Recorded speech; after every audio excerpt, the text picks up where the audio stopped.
Pete Rose sits down next to me.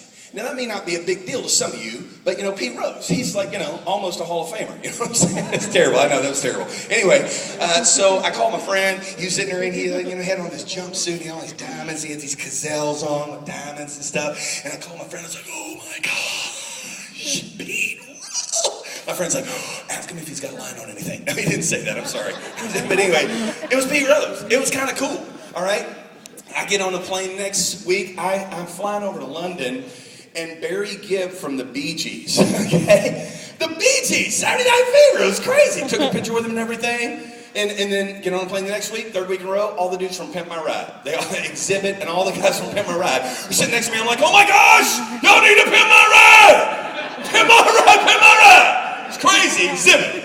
It was okay, get on the plane the next week. This is a true story. It was Evander Holyfield, right? Evander, the real deal Holyfield, heavyweight champion of the world. And he sits down. I'm sitting there talking to him. We start talking, right? I'm trying not to look at his ear, but I did. It was crazy. It's there. The whole ear. It's crazy. So anyway, I invited him to my church. He ends up coming to my church. Evander speaks at my church. Afterwards, we go to eat, right? I'm walking in with Evander. I'm walking in, yeah, table for two right here. Me and Evander, we're buddies. So cool. Get on a plane next week, Regis Philbin. Sits down, man, Regis Philbin.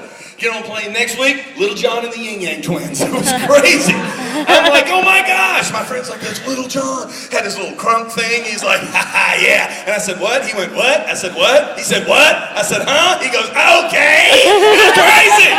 Little John and Yin Yang Twins.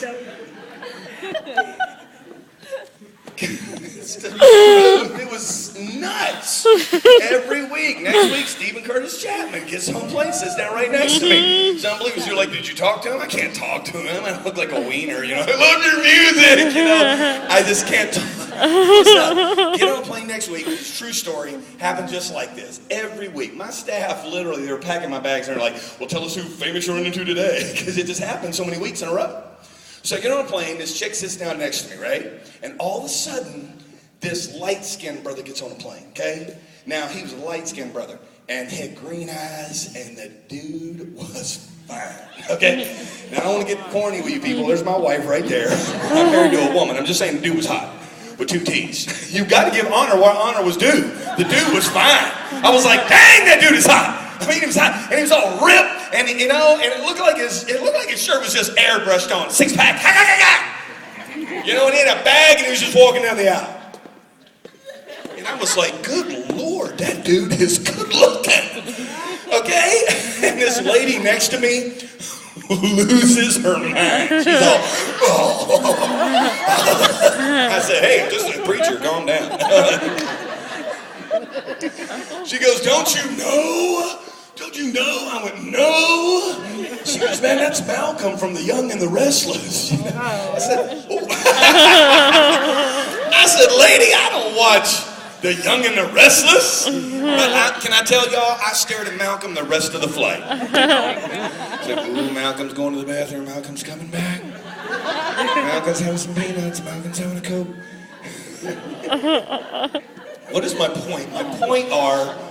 My point is these are phony, paper, pathetic heroes. You hear what I'm saying? These are nobodies. And we put them up on pedestals like they're some incredible thing. Just because they can dunk a basketball. Just because they can hit a golf